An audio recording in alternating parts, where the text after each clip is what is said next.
DMR and light precision setups inside 800 yards. This week on Mail Call Mondays.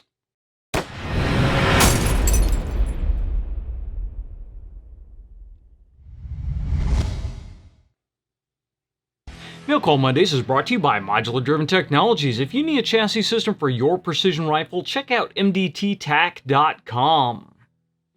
I'm John McQuay with 8541 Tactical, and this is Mail Call Mondays, the show that answers your questions about precision rifles, optics, and equipment. Welcome to another Mail Call Mondays, and this Monday our question comes from Ryan, and Ryan asks, John, what are your thoughts on DMR light precision setups inside of 800 yards or so? I'm looking at setting up a 20-inch 5.56 gun to shoot out to 800 yards for practice, but also punch paper. I feel like it'd complement a 6.5 bolt gun well and let you shoot a bit more. Well, Ryan, there are a couple of different ways to look at this. Now, first of all, complement can mean different things to different people. We'll look at it from the first standpoint. If complement, by complement you mean filling a role that the other gun does not. So two working as a system to fill a greater range of opportunities, then I think you're right on track there. Because if you have a 6.5 Creedmoor bolt gun, then that is really catching that intermediate to longer range. And then a semi-automatic AR in 5.56 is really going to work well for those intermediate to close range type of shooting situations. So the rifle I have sitting in front of me here is something kind of similar to a 5.56 800 yard in DMR. Now this gun has a 16-inch lightweight barrel on it, which was kind of an experiment for me. It has not worked out the way we really wanted it to work out, so it's going to be getting upgraded with the 224 Valkyrie barrel very soon. So we'll pull that off. We'll put a 24-inch Valkyrie barrel on here, and then we're going to run that guy. But if you imagine this with a 20-inch 5.56 barrel on it, a medium weight barrel, that's kind of what we're talking about, because the overall weight of the rifle would be significantly lighter than your average 6.5 Creedmoor long-range competition gun or precision competition gun. Now we do have a 4-16 power Nightforce Attacker on here, which is a great scope for that out to 1,000 yards range. 16 power really gets you there. The optical clarity on the scope is great. The elevation adjustment is really great, and the fact that it has this turret that will automatically lock when you come back to zero is absolutely fantastic. Plus the capped windage. In a rifle like this where it's going to be quick handling, being able to cap your windage and not get that rolled off on a barricade or something like that really is kind of a nice thing to have. I like the capped windage turrets because I don't often dial for wind. So in complementing the two, it does make a very nice complement. I like the fact that these rifles are quick handling. They are easier to move in and out of barricades, in and out of confined spaces, and if you are on a time stage, especially something like a no-dial stage, you can rack off shots very, very quick with the semi-automatic 5.56 AR because the gun really doesn't move much. If you mount the gun correctly and load the gun correctly, then when you're shooting it, it stays on target very well. Where you run into problems if you're trying to use this in competition is the lighter weight bullets do not afford a ton of effect on the target.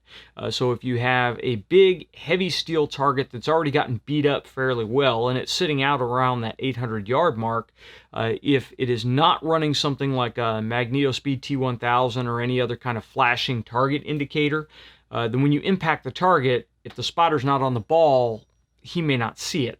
I've run into situations before with 69 grain Sierra Match Kings at 500 yards where the wind was really up and I was hitting a larger target that didn't move at all from the impact, and we were having trouble spotting the impacts on the target. So that is something to keep in mind. Now, ideally, you're going to want to set up the rifle to shoot something like the 77 grain Match King. That is really getting into the biggest projectile that you can magazine feed through the AR somewhat reliably. So you're going to want to run a fast twist barrel that is set up for that bullet. When you get into the lighter weight bullets, you're going to run into more wind drift. And again, you're going to run into less energy on the target, which is kind of an important thing if you're ringing steel. If you're just poking paper, then 69 grain Match Kings are still going to make a hole in the paper. That's really not that big a deal. But the 77 grainers are really where you want to be at for that. So in that vein, it's a really great idea. Now, you talk about saving a little bit on shooting the 5.56. Really, you're only going to save about 20% if you compare something like factory Hornady 140 grain ELDMs versus factory Federal Gold Medal Match 77 grain Match King. So 20% savings probably is not going to make up for the cost that you're going to put in the rifle. So keep that in mind. It's really not going to be a huge savings. If you are wanting to use the rifle as a trainer for a 6.5 bolt gun, I really wouldn't recommend going that route. If that's really what you mean by complement, is using it as a trainer or to improve your skills, then I think you would be better off going with a bolt action 22 rifle that is set up similar to your 6.5 rifle. And there you're going to save a good amount of money on the ammunition, although the initial expense on the rifle is going to push where you break even with that savings quite a ways off. But you will have a bolt action rig, something that you can balance out and set up very similar to your 6.5 gun, and then that will give you meaningful training. If you are trying to use something like a 5.56 AR as a training gun for a 6.5 Creedmoor bolt gun, there are some aspects of training you can get out of it, moving into and out of position. Just applying that trigger pull and getting your breathing lined out, that's fine. But as far as breaking the position to cycle the bolt, the setup of the gun, the position of your wrist, all that, including working the selector and the trigger, is going to be different enough between the two that I don't think you're going to get maximum training value out of it. So in short, if you mean complement by filling a role that the 6.5 Creedmoor gun really doesn't, then I think the AR in 5.56 or 223 is a really great option. It's a really fun gun. I love shooting these guys. These lightweight ARs are just really easy to maneuver. They are really modular, so you can set them up with a wide variety of purposes in mind. But if you're using it as a trainer for the 6.5 Creedmoor, I think there are better options out there. So hopefully that answers your question, and hopefully you guys will see a little bit more of this rifle soon when we get it switched over with the 224 Valkyrie barrel on it. And we are going to get into some reloading with the Valkyrie as well after we burn out some factory ammunition through it, and just give our impression overall on the Valkyrie. I would really like to set this guy up so I can actually use it to shoot our local matches out to 500 yards, and then maybe even go out and shoot some Guardian matches with it running the 224 Valkyrie. So we will see how that works out in total.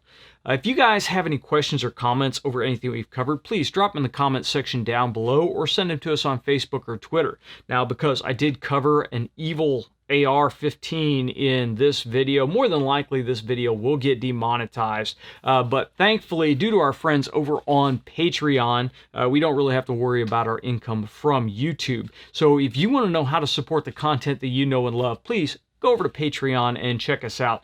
We do post some exclusive content there from time to time, and we do quarterly live chats, and we'll have another one coming up as soon as we cross over into the new year. So you want to make sure you go over and check us out there. And until next time, get out and shoot.